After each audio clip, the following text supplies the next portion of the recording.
Bonsoir, chers amis, chères toutes, chers tous.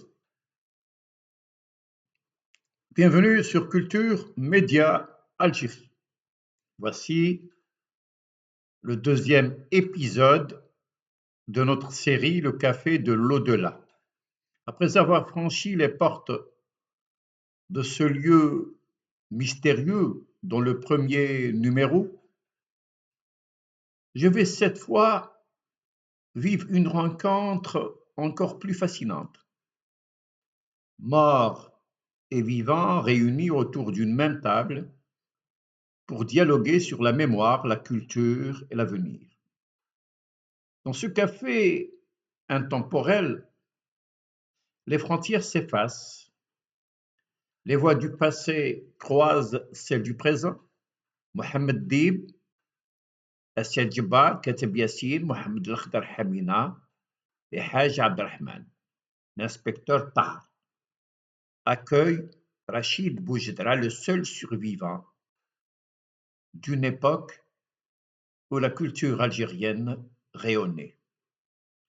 Ensemble, ils interrogent le présent, marqué par la régression culturelle, la disparition des salles de cinéma, le silence des galeries et la mémoire effacée. Mais ils rappellent aussi les années flamboyantes de 1962 à 1986, où la littérature, le théâtre et le cinéma algérien brillaient à Cannes, Venise, Berlin et Moscou, où il y avait 200 à 300 troupes de théâtre un peu partout en Algérie, des galeries d'art. Dans un coin discret de l'univers, quelque part entre les étoiles et les souvenirs, un café s'est ouvert. Pas n'importe quel café, celui des âmes brillantes, des voix qui ont façonné l'Algérie. Ce jour-là, 5 ombres familières s'y retrouvent. Mohamed Dib, Assiad Djibar, Kateb Yassine, Mohamed El-Khdar Hamina et Haj Abdelrahman. Ils ont commandé du thé à la menthe, éternel bien sûr, et attendent un invité spécial, Rachid Boujedra, le seul encore vivant, convoqué pour une réunion d'urgence culturelle. Kateb Yassine, ironique, cigarette aux lèvres. Rachid, tu as l'air fatigué. C'est le monde ou toi? Boujedra, amer mais lucide, les deux mon cher. Le monde est devenu un théâtre sans texte, et moi un acteur sans scène. Le monde est au seuil d'une guerre nucléaire. Il n'y a plus de droit. Asia Djibar, élégante, voix douce. Nous avons chanté la libération, rêvé d'une société éclairée. Et maintenant, Boujedra, maintenant on vend des rêves en solde et on loue la mémoire au mois. Le poète de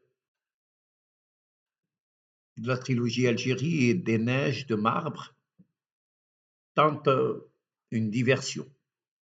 Et la littérature, elle respire encore? Boujedras, sourire aux lèvres, éclat de rire. Elle tousse, mon cher Mohamed. Elle cherche ses lecteurs comme on cherche du réseau dans le désert. Mohamed El-Khdar Hamina, Palme d'Or à Cannes en 75, pour Chronique des années de braise, mais un autre prix pour Le Vent des Aurès à Cannes, parle cinéma. J'ai filmé la révolution. Aujourd'hui, on filme des influenceurs qui révolutionnent leur garde-robe. Je filmais la révolution parce que j'y croyais. Aujourd'hui, est-ce qu'on y croit? Haj Abdelrahman, l'inspecteur Tahar, ajoute avec humour. Et moi, sans l'apprenti cette fois, je suis devenu un mème sur Internet. Le cinéma populaire est mort, remplacé par des vidéos de 30 secondes. Un silence s'installe, pas triste, juste lucide. Puis Katib éclate de rire. Tu te souviens, Rachid, quand on croyait qu'un livre pouvait changer le monde? Boujdra, lui aussi souriant, un sourire sardonique. Oui, maintenant il faut qu'il soit adapté en série Netflix pour qu'on le lise. Ce n'est plus comme avant. Assia soupire, Assia Djibar. Et les femmes ont-elles conquis leur place? Boujra répond.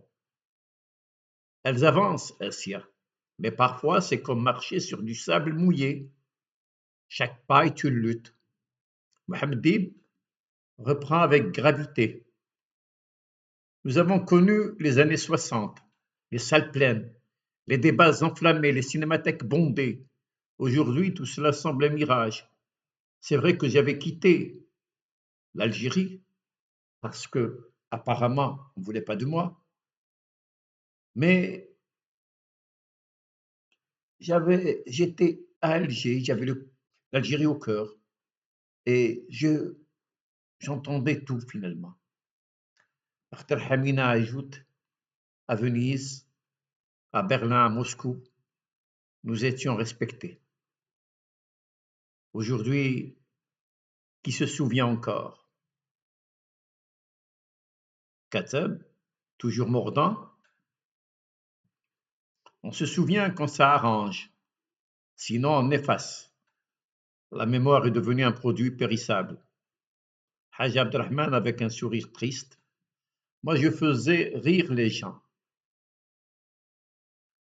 Aujourd'hui, le rire est devenu une mauvaise marchandise. On ne sait plus rire.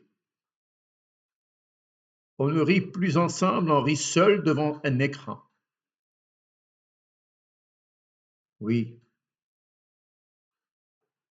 il parle de tout. Théâtre, politique, société. Il rit, se moque, s'indigne. Il sent désenchanté mais pas éteint, car même mort, il brûle encore d'une flamme, celle de la vérité, de la beauté, de la justice. Avant de partir,